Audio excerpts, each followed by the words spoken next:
Okay. Avatar Meher బాబాకి జై. అందరికీ జై బాబా అండి. మనం నిన్నటి రోజు నుండి ప్రీతముడు చల్లగా చూస్తే అనే తెలుగు గ్రంథాన్ని ఆ శర్మ గారు రాశారు. ఆ పుస్తకంలో విశేషాలు నిన్నటి రోజు నుంచే తెలుసుకుంటున్నాం. ప్రెజెంట్ అయితే ఆ పుస్తకం ముందు ప్రస్తావనగా ముందు మాట అంకితం ఇలాంటి విషయాలు తెలుసుకున్నాం.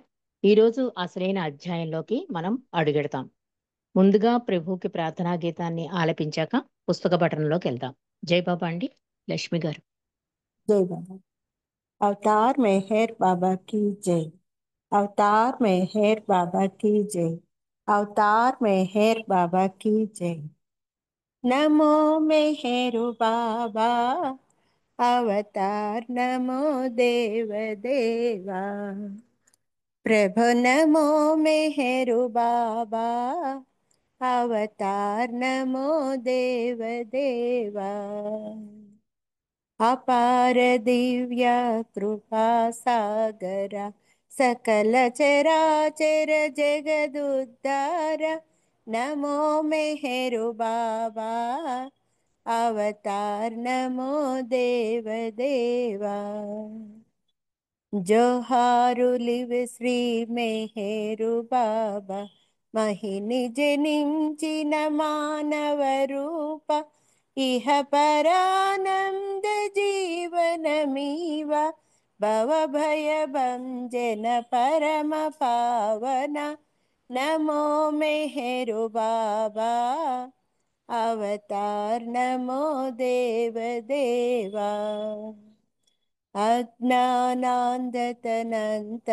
చేసి దివ్య విజ్ఞాన దృష్టిను సంగి హరిషడ్వర్గము అంతరింపగా అవ్యయ మోక్షం అనుగ్రహింపుము నమో మెహరు బాబా అవతార్ నమో దేవ దేవా। प्रभु नमो मेहरु बाबा अवतार नमो देव देवा। అవతార్ మెహర్ బాబా की जय। జై బాబా అంటే అందరికీ జై బాబా। జై బాబా అండి. లక్ష్మి గారు చక్కటి ప్రార్థనా గీతంతో ఈ రోజు ఈ సహవాస్ ప్రారంభించినందుకు జై మెహర్ బాబా. మనం నిన్నటి రోజు నుండి వెన్ హీ టేక్స్ ఓవర్ అని ఇంగ్లీష్ గ్రంథం బాల్నాట్ గారు రాస్తే దాని తెలుగు అనువాదం ప్రీతముడు చల్లగా చూస్తే అనే గ్రంథాన్ని చదువుకుంటున్నామండి నిన్నటి రోజు నుండి ప్రభు యొక్క అనుమతితో. అందులో ఎంత అద్భుతంగా అంకితం ఇస్తారు అంటే బాల్నాటు ఎవరి ప్రేమ ఈ కథలకు ప్రేరణ కలిగించిందో అవతార్ మెహర్ బాబాకు అంటే ఎలా ఎలాంటి ప్రేమ ఈ కథలకు ప్రేరణ కలిగించిందో ఆయన యొక్క ప్రేమను తమ హృదయాల్లో ఉదయించినదని అనుభవించే వారికి ఇంకా బాబా ప్రేమను ఇతరులతో పంచుకోవడానికి వారందరి జీవితాలకి అంటే ఇతరులలో పంచుకుంటాం కదా అలాంటి వాళ్ళందరికీ ఈ గ్రంథం అంకితమైంది అని చెప్తూ ఈ గ్రంథ ఉద్దేశం ఏంటంటే బాబా మహత్తులు చేస్తారు మహత్తుల వలన అన్నీ జరుగుతాయి అని కాదు.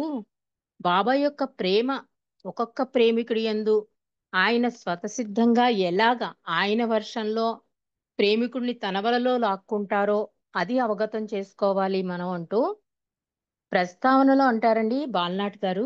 చాలా అద్భుతంగా ఒక మాట అంటారు. అది ఒకసారి మనం తలుచుకుందాం.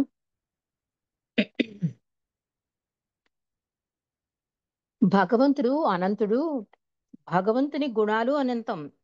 నిరాకారుడైన భగవంతుడు తన భక్తుల యోగక్షేమం కొరకు సాకారుడై అవతరిస్తూ ఉంటాడు. అంటే కేవలం ఆయన నిరాకారుడైన భగవంతుడు సాకారుడిగా రావడానికి ఏంటంటే తనని అనుసరించే వాళ్ళని అలా రెడీగా ఉన్న ఆత్మలని బాబా కూడా చెప్తారు కదా తనలో కలుపుకోవడానికి రావడం, మాయవేంపు మగ్గుతున్న ఆత్మలన్నింటినీ కూడా భగవంతుని దశ తిప్పడానికి ఆయన కిందకి దిగి వస్తూ ఉంటాడు. అలా ఆయన కిందకి దిగి వస్తాడు. అలా ఈ కాలంలో ఈ భగవంతుడిగా మెహర్ బాబా వచ్చారు. వచ్చినప్పుడు ఆయన గురించి ఎంత అద్భుతంగా చాలా సింపుల్ లైన్లో బాలనాడు చెప్తున్నాడండి.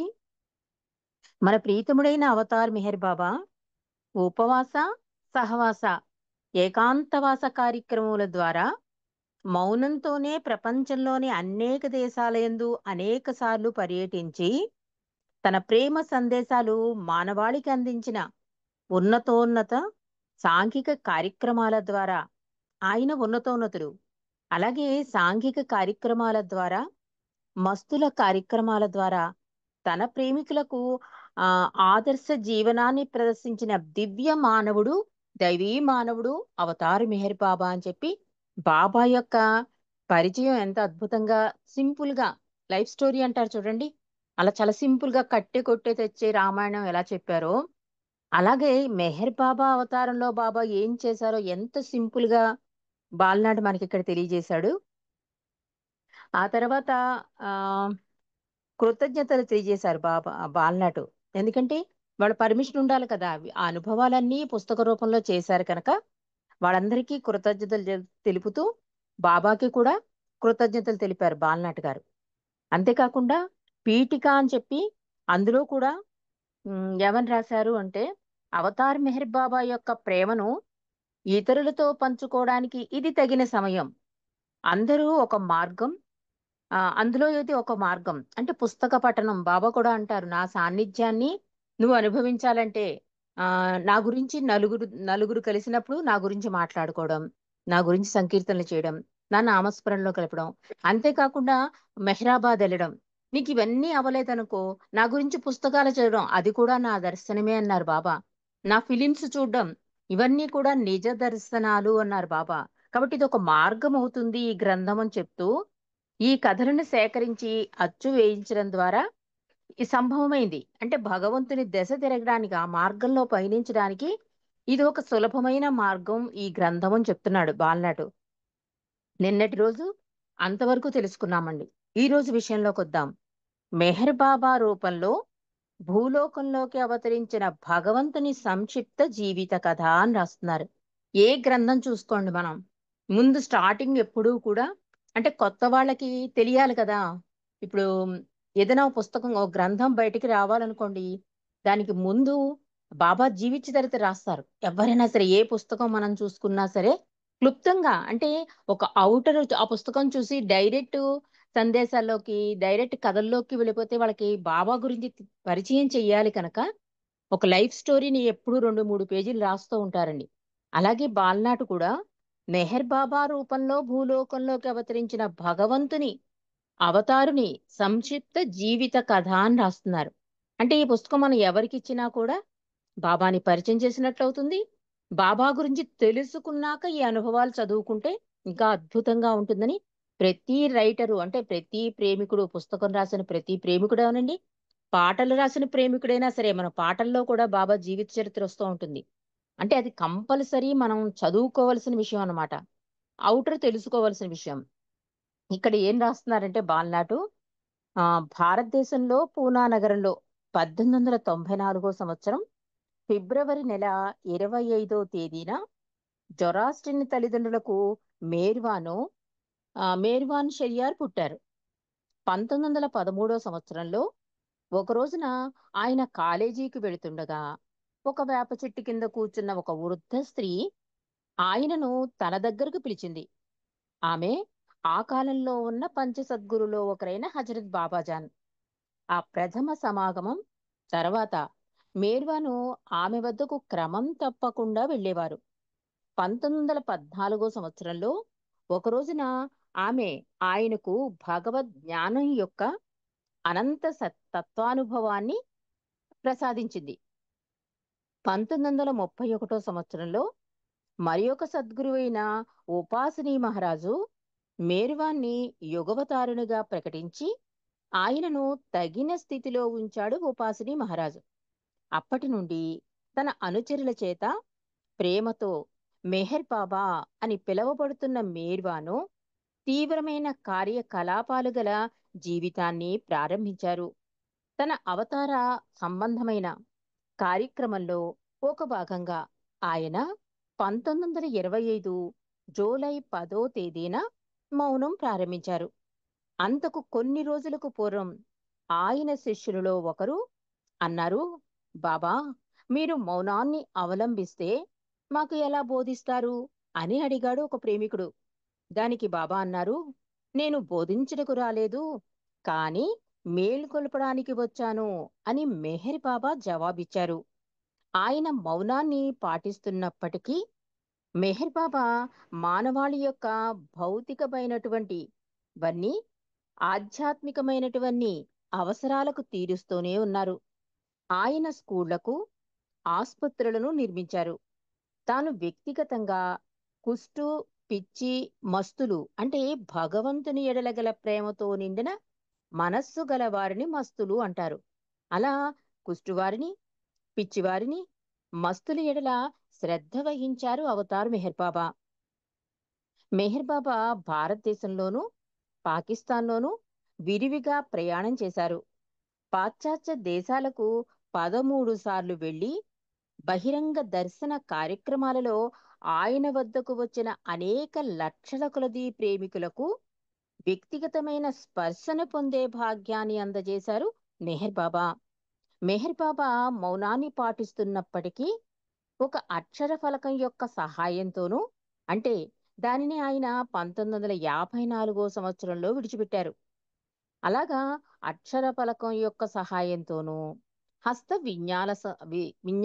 విన్యాసాలతోనూ అంటే సంజ్ఞలతోనూ ప్రతివారు భగవంతుని వద్దకు చేసే ప్రయాణాన్ని గురించి, భగవంతుడు మానవ రూపంలో అవతరించడాన్ని గురించి, మానవత్వంతో తనకున్న శాశ్వతమైన సంబంధాన్ని గురించి బాబా అనేక పుస్తకాలను డిక్టేషన్ ద్వారా వ్రాయించారు.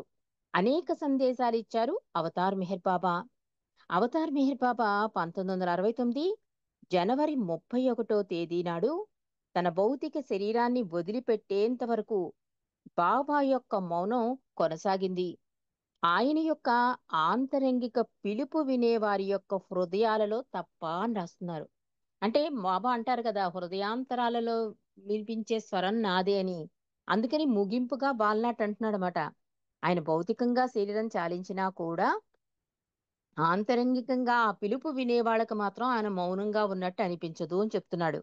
అంతేకాక మెహరాబాద్ కొండ మీద ఉన్న సమాధిలో ఉంచబడిన మెహర్ బాబా వారి శరీరం ఆయనను ప్రేమించి అనుసరించు వారులకు ఆకర్షిక కేంద్రమై ఉండి, వ్యక్తిగతంగా ఎవరైనా ఆ అవతారుని కలుసుకుని అంతరాత్మ యొక్క ప్రబోధ రూపంలో ఆయన శాశ్వతంగా ఇచ్చే ఆ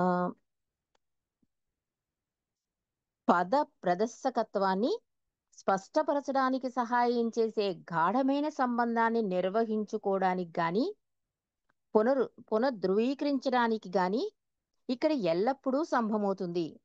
ఈ పుస్తకంలో సేకరించబడిన కథలు మేలుకొలిపే మెహర్ బాబా యొక్క శాశ్వతమైన హోదాకు సజీవమైన సాక్షులు అని చెప్తున్నాడు. అంటే బాబా యొక్క సమాధి దర్శనం ఎలా ఉంటుంది అంటే, ఎవరి వ్యక్తిగత అనుభవం వాళ్ళదండి. అది కావాలి కావాలి భగవంతుని సాన్నిధ్యం అని కోరుకున్న వాళ్ళకల్లా ఎప్పుడు వెళితే అప్పుడు అది లభిస్తుంది. ఎవరి ఆధ్యాత్మిక లబ్ధి వాళ్ళకి అందిస్తాను అని బాబా కూడా చెప్తారు. నీకు బాబా మీద నమ్మకం లేకపోయినా, నీకు నమ్మకం ఉంది కనుక, నీకు ప్రేమ ఉంది కనుక, నువ్వు ఎంత ఆనందాన్ని అనుభవిస్తున్నావో నీ ఫ్రెండ్స్‌కి, స్నేహితులకి వీళ్ళందరికీ కూడా ఒక్కసారి నా సమాధి దర్శనం చేయించు అంటారు. వాళ్ళకి నమ్మకం ఉన్నా లేకపోయినా, ఆ దర్శనం చేశాక అంతవరకే మన డ్యూటీ. ఆ తర్వాత వాళ్ళకి లబ్ధి పొందుతుందా? వాళ్ళ బాబాని పట్టుకుంటారా? వదిలేస్తారా? ఇవన్నీ మనకనవసరం. అప్పుడు బాబా వాళ్ళ ఆత్మకి ఏది ఇవ్వాలో ఆ ఆధ్యాత్మిక లబ్ధినిస్తటండి. బాబాయే చెప్పారు. ఒక ఆధ్యాత్మికంగా నువ్వు లబ్ధినివ్వాలి అంటే ఒక ఆర్థికంగా కాదు. ఆధ్యాత్మికంగా ఒక మానవుడు ఇంకో మానవుడికి సహాయం చెయ్యాలి అంటే నా సమాధి దర్శనం. అది ఎవరో ఒక్కళ్ళకైనా ఈ జీవితంలో మనం చేయించాలటండి. అంటే మన డబ్బులతోనే. వాడు రామని అన్నా కూడా మన డబ్బులతో మన ఇంట్రెస్ట్ చూపించి మా బాబా ప్రేమికుడిగా మనం ఆ ఒక్క పని చేసి చెయ్యాలని బాబా చెప్పారు కూడా. అంటే మనకు కొంతమంది స్నేహితులు, బంధువులు ఉంటారు కదా! అంటే ఈ జన్మలో వాళ్ళు కోల్పోతారు. మనం గనక పరిచయం చేయలేకపోతే. అది మన ద్వారా బాబా చెయ్యమని అడుగుతున్నారు కనుక, ఆ ఆ సహాయం మాత్రం మనం ఎవరో ఒక్కళ్ళకైనా చేయడానికి ప్రయత్నం చేద్దామండి. అలాగే బాలనాట్ అంటున్నాడు, ఈ ఇవన్నీ కూడా బాబా యొక్క ఈ ప్రేమ తత్వం, ఆ సాక్ష్యాలు, ఈ కథలన్నీ కూడా అంటే ఆయన ప్రేమ ఎలా వర్షింపచేస్తాడు, ఒక ప్రేమికుడిని తన వలలో లాక్కోవడం గాని, ప్రేమికుడిగా ఉన్నప్పుడు అతన్ని బాబా ఎలా తీసుకుంటారు, ఇవన్నీ కూడా సజీవమైన సాక్ష్యాలు. అంటే మనకి మహత్తుల్లా ఒక అవుటర్ చదివినా కూడా ఇదేదో మహత్తండి మహిమని అంటాం, కానీ అది కాదు. సజీవమైన సాక్ష్యాలు. మనం రామాయణం భారతం చదువుతాం, అవన్నీ కథలండి. ఎందుకంటే మనకి సాక్ష్యాలు లేవు, పెద్దలు చెప్పారు, మనం విన్నాము. కానీ దాన్ని కూడా నమ్మి భక్తి పారవస్యంలో మునిగిన వాళ్ళు ఉన్నారు. అలాగే ఈ బాబా జీవితంలో జరిగిన ఈ సంఘటనలు, అంటే ఆ ప్రేమికుల జీవితాల్లో జరిగిన సంఘటనలన్నీ కూడా ఇవి సజీవ సాక్ష్యాలు అని చెప్తున్నాడు. మరి అవతార్ మెహర్ బాబా యొక్క సందేశాలు కూడా ఇక్కడ కొన్ని పొందుపరిచారండి. అది కూడా మనం తెలుసుకుందాం. అంటే మన అదృష్ట భాగ్యం ప్రతి గ్రంథంలోనూ ప్రభు యొక్క జీవిత చరిత్ర చదువుకోవడం వల్ల ఏమవుతుందంటే ఈ అవతారం యొక్క ఉద్దేశం మనకు తెలుస్తుంది. అంతేకాకుండా ఆయన ఏం ఏం చేశారు అనే కొన్ని సందేశాలు, చాలా అద్భుతమైన సందేశాలు బాబా చాలా ఇచ్చారు. కొన్నిటిని ఇక్కడ పొందుపరిచారు, వాటిని కూడా మనం చదువుకుందామండి. బాబా ఏమంటున్నారంటే, నేను ఏ మతానికి సంబంధించిన వాడిని కాను, అన్ని మతాలు నాకు చెంది ఉన్నవి. నేను పురాణ పురుషులను అయి ఉండుటయే నా యొక్క వ్యక్తిగతమైన మతం. నేను అందరకు బోధించుటకు నేను అందరికీ బోధించు మతం భగవంతుని ఎడల ప్రేమ కలిగి ఉండడమే. ఆ మతం అన్నమాట. అవతార్ మెహర్ బాబా యొక్క మతం ఏంటంటే అందరినీ భగవంతుని దశ తిప్పడం, అందరూ భగవంతుని ప్రేమించడం ఆయన మతంట.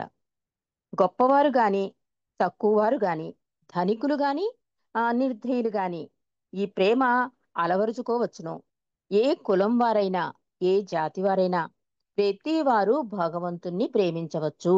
ఇది ప్రభు యొక్క అద్భుతమైన సందేశం. మరొక సందేశం ఏంటంటే, భగవంతుడు ఆశ పెట్టబడేవాడు కాదు, కానీ ప్రేమించబడాలి. భగవంతుని గురించి ఉపన్యాసాలు చెప్పడం కాదు, ఆయన చెప్పినట్లు చెయ్యాలి. ప్రేమ, నిజాయితీ, స్వార్థ, త్యాగపూరితమైన జీవితం గడిపేవారు మాత్రమే నన్ను సనాతనుగా అర్థం చేసుకోగలరు.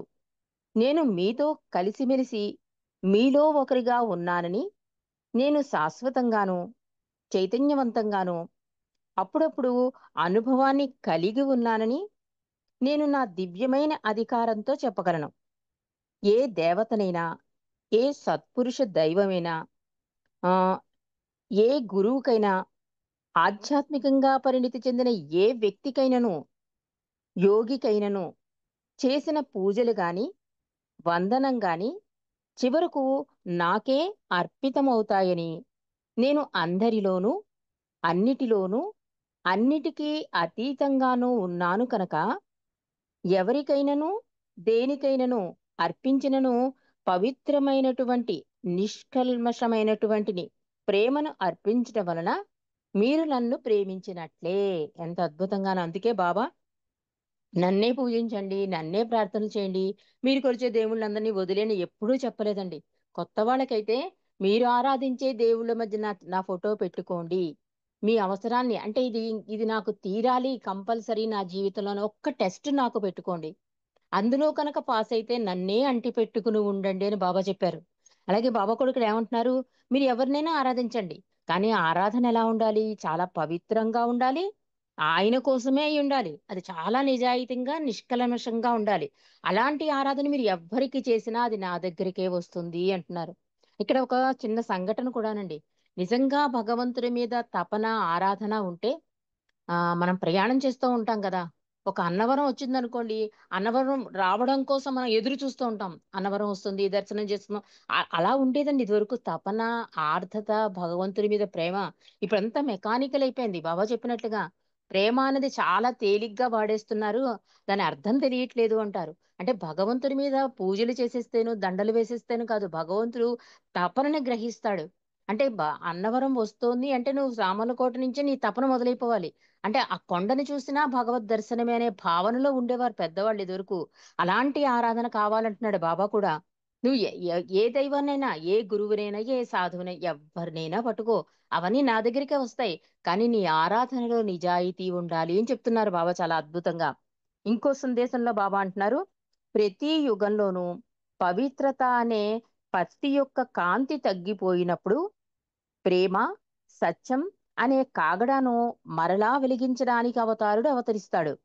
ప్రతి యుగంలోనూ సర్వనాశనానికి హేతువైన గందరగోళం, యుద్ధంలో భయం, గందరగోళం జరుగుచుండగా అందరూ నా దగ్గరికి రండి అని అవతారిని పిలుపు వినబడుతుంది. మాయ మధ్యలో అన్ని కంఠధ్వనులకు వెనక ఉన్న కంఠధ్వని వలె మానవజాతి మధ్యలో భగవంతుని రాకకై సాక్షీభూతంగా ఉండుటకు అది మానవులందరినీ మేలుకొలుపుతుంది. ఎన్నో జన్మల పుణ్యఫలం అంటారు చూసారా, నిజంగా మనం ఎన్నో జన్మల పుణ్యఫలమే ఈ రోజు భగవంతుడైన అవతార్ మెహర్ బాబా సాన్నిధ్యంలో గడుపుతున్నాం. ఆయన గురించి తెలుసుకుంటూ తలుచుకుంటూ పరవశులమవుతున్నాం. బాబా కూడా ఏమంటున్నారు, అందరూ నా వద్దకు రండి అని అరణ్య ఘోషే అవుతోంది ప్రతిసారి నేను చెప్పింది అంటారు బాబా. నేను ప్రతిసారి రావడానికి గల కారణం ఏంటంటే మానవుల హృదయాలలో మార్పు రానంతసేపు. అంటే మనం ఎప్పుడు ఏం చేస్తాం, గతాన్ని పూజిస్తాం, వర్తమానాన్ని విస్మరిస్తాం, ప్రెజెంట్ ని నెగ్లెక్ట్ చేస్తాం. బాబా అదే అంటారు, ఎప్పుడైతే నువ్వు ప్రెజెంట్ అవతారాన్ని గుర్తించి ప్రేమించి ఆయన్నే పట్టుకుంటావో అప్పుడు నేను మళ్ళీ రావాల్సిన అవసరం ఉండదు. అంటే ఆయన చెప్పినట్లుగా నడుచుకుంటూ ఆయన్నే పట్టుకుని ఉంటే కనుక. కానీ అలా జరగకపోవడం వల్లే నేను ప్రతిసారి కిందకి దిగి రావాల్సి వస్తుంది అన్నారు బాబా. కాబట్టి బాబా ఇంకా ఏమంటున్నారంటే, సమయం వచ్చింది, నేను ఆ పిలుపును మాటి మాటికి ఇస్తున్నాను, అందరూ నా దగ్గరకు రండి అని ఆజ్ఞాపిస్తున్నాను. మిమ్మల్ని మీరు ప్రేమించుకున్న దానికంటే ప్రేమించ కొనగలిగిన దానికంటే ఎక్కువగా మిమ్మల్ని ప్రేమించే నేను దివ్యమైన ప్రేమికుడను. మీరు విచారపడవద్దు, సంతోషంగా ఉండండి, నన్ను స్మరించండి, నేను మీకు సహాయం చేస్తాను. ఎంత అద్భుతమైన సందేశాలండి ఇవన్నీ కూడా. మనకివన్నీ తెలుసు, కానీ ఒక ఔటర్ చదివితే మాత్రం భగవంతుడు ఇంత కరుణామయుడా, ఇంత ప్రేమమయుడా అని వాళ్ళకి అవగతం అవుతుందండి. కాబట్టి బాలనాడు చాలా అద్భుతంగా బాబా చరిత్రతో పాటు మంచి సందేశాలు కూడా ఈ పుస్తకంలో రాశారు. మరి అసలు అధ్యాయంలోకి వచ్చేద్దాం. ఇదేంటంటే, నీవు నన్ను నమ్మవా అంటే బాబా అడుగుతున్నారు, ఆ, నువ్వు నన్ను నమ్మావా? ఒక్క నిమిషం. ఈ నమ్మకం గురించి ఒక సందేశం ఉంది, అది చదివితే మనకి సబ్జెక్ట్ అర్థమవుతుంది. అందుకని నమ్మకం గురించి ఒక సందేశం చదువుకున్నాక మనం ఈ సబ్జెక్ట్ లోకి వెళ్ళిపోదాం. ఇక్కడ 91. నా యందు సంపూర్ణ విశ్వాసం ఉంచండి అన్నారు బాబా. ఎందుకంటే మనం రెండు పడవల మీద కాళ్ళేస్తాం చూసారా, ఆ టైప్ మనం. అందుకని బాబా అందుకే ప్రతిసారి కూడా నన్ను అధికాధికంగా ప్రేమించండి, నా కొంగు గట్టిగా పట్టుకోండి, ఇలా బాబా ఎందుకు ప్రతిసారి జ్ఞాపకం చేస్తారంటే మాయలో మమైకమైపోతూ ఉంటాం గనక. బాబా ఏమంటున్నారంటే, భగవంతుని మీద అచంచలమైన విశ్వాసం మరియు జ్వలించే ప్రేమ మీకున్నట్లయితే ఈ ప్రపంచంలో సంభవించే ఏ పరిణామమైనా సరే మిమ్మల్ని ప్రభావితం చేయలేదు. కష్టం మిమ్మల్ని బాధించలేదు, ప్రశంస మిమ్మల్ని తాకలేదు, మీరు ఆనందంతో పొంగిపోరు. అటువంటి విశ్వాసం మరియు ప్రేమ మిమ్మల్ని ఊహా ప్రపంచానికి, అంటే నాతోనే ఉంది, నా వల్లే జరిగింది, నేనే చేయగలను అనే ఊహా ప్రపంచానికి అతీతంగా ఎదిగేలా చేస్తాయి. అంటే ఏం జరిగినా కూడా, ఎంతమంది ప్రశంసించినా, జీవితంలో ఏ కష్టం జరిగినా కూడా ఆయన ఇచ్చా అని తలవొగ్గడంటండి. అలాంటి విశ్వాసం కావాలి అంటున్నాడు భగవంతుడు. భగవంతుడొక్కడే యథార్థమని మీరు అర్థం చేసుకునేలా దోహదపడుతుంది ఏది, ఈ సంపూర్ణ విశ్వాసం. భగవంతుణ్ణి పూర్తిగా విశ్వసించండి, అతడు మీ కష్టాలన్నిటినీ పరిష్కరిస్తాడు. విశ్వాసంతో సర్వము ఆయనకే విడిచిపెట్టండి, అప్పుడు సర్వస్వము ఆయనే చూసుకుంటాడు. భగవంతుణ్ణి నిజాయితీతో ప్రేమించండి, అప్పుడు ఆయన తనకు తానుగా మీకు వెల్లడించుకుంటాడు. ఇటువంటి ప్రేమకు సంప్రదాయాలతోనూ మరియు బాహ్య ప్రదర్శనలతోనూ పనిలేదు. మీ హృదయం ఎలా ప్రేమించాలంటే ఆ విషయం మీ మనసుకు సైతం తెలియకూడదు అంటున్నారు బాబా. నాయందు మీకున్న విశ్వాసాన్ని ఏది కదిలించకుండా ఉండగలిగితే అప్పుడు మీ బంధనాలన్నీ రాలిపోతాయి. మీరు ఎగరడానికి ఒక్కసారి మీ రెక్కలు విప్పినప్పుడు హంసలాగా మీరు సూటిగానే ఎగరాలి. దానిలో ఎన్ని ఆకర్షణలు మిమ్మల్ని ప్రలోభపెట్టినా సరే, ఒక్క పిచ్చుకలాగా ఒక చెట్టు నుండి మరొక చెట్టు మీదకి దుంకకూడదు. అంటే ఆ వేవరింగ్ ఉండకూడదు అంటున్నారు. ఒకసారి బాబాని పట్టుకున్నాక ఇంక బాబాతోనే ఈ జీవితం అంకితమైపోవాలన్నమాట. అలాంటి దృఢ విశ్వాసం, అంటే ప్రేమ అంటే బాబా ప్రార్థనలు చేసేసి సహవాసులకి వెళ్ళిపోయి, మెహరాబాద్ వెళ్ళిపోయి ఇలా ఉపన్యాసాలు ఇచ్చేసి ఇది కాదు బాబా కోరుకునేది. ఇదంతా కూడా బాబాని తెలుసుకోవడం అండి. బాబా సాన్నిధ్యంలో గడపడం, దాన్ని అందిపుచ్చుకోవాలన్నమాట. ఈ అందిపుచ్చుకుని ఏం చేయాలి మనం? మన జీవితంలో ఏం జరిగినా కూడా తండ్రి నీ ఇచ్చ అనే ఒక దృఢ విశ్వాసంతో ఆయన్ని ప్రేమించాలి. అది అసలైన ప్రేమ అంటున్నారు బాబా. ఇక్కడ కూడా ఒక సంఘటన జరుగుతుందండి. బాబాయే స్వయంగా అడుగుతారు, నువ్వు నన్ను నమ్ముతున్నావా? ఎస్ అంటుంది. ఆ ఎస్ అన్న పదంతో మొత్తం ఆ లైఫ్ లో జరిగిన ఒక మంచి అద్భుతమైన సంఘటన ఆ చాలా అద్భుతంగా బాబా మార్చేస్తారండి. అంటే భగవంతుడు ఎప్పుడూ కూడా ఆయన రెడీగానే ఉంటాడు ఇవ్వడానికి. మనలోనే ఈ సంశయాలు, అనుమానాలు, వేవరింగ్, రెండు పడవల మీద కాళ్ళు ప్రయాణం ఇవన్నీ జరగడం వల్ల ఆయన అందివ్వాలనుకున్నది మనం అందిపుచ్చుకోలేకపోతున్నాం అన్నమాట. ఈ సంఘటన ద్వారా అంటే ఎంత గట్టి నమ్మకం ప్రభు యందు మనకుండాలి అన్నది తెలియబరుస్తుందండి ఆ సంఘటన. అది రేపు మనం తెలుసుకుందాం. అవతార్ మెహర్ బాబా కీ జై. జై బాబా అండి. జ్యోతి గారు. జై బాబా అమ్మ. आदि सचेतन शांति निकेतन नमो ब्रह्म आओ मेहेरु प्रभु आरती अपनाओ मेहेरु प्रभु आरती अपनाओ प्रेम दीप में ये जलाऊं निविडम अंधेरा मिटता पाऊं अपना सब कुछ तुम है चढ़ाऊं तुम मुझको सरसाओ मेरु प्रभु आरती अपनाओ मेरु प्रभु आरती अपनाओ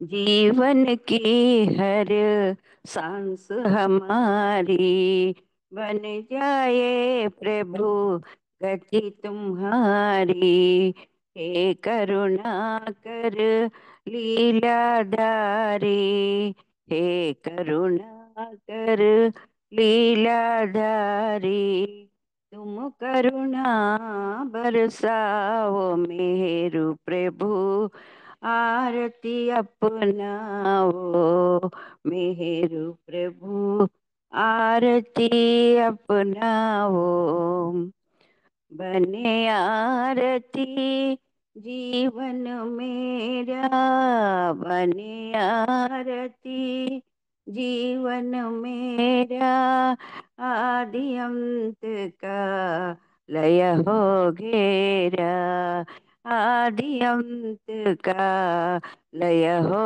घेरा खुले नयन और दिखे सवेरा खुले नयन और दिखे सवेरा तुम मुझ में छा जाओ मेरु प्रभु आरती अपनाओ मेरु प्रभु आरती अपनाओ आदि सचेतन शांति निकेतन आदि सचेतन शांति निकेतन नमो ब्रह्म आओ मेरु प्रभु आरती अपनाओ मेरु प्रभु आरती अपनाओ अवतार मेहर बाबा की जय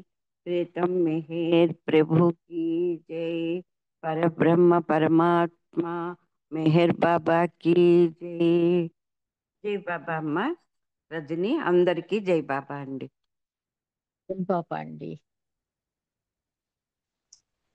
జై బాబా అండి. అందరికీ జై బాబా. జై బాబా. జై జై బాబా బాబా. జై అందరికీ బాబా జై అండి, అందరికీ జై బాబా. జై జై బాబా. బాబా. జై బాబా. జై బాబాకి జై. జై బాబా అందరికీ అండి, అందరికీ జై బాబా అండి. జై బాబా అందరికీ జై బాబా.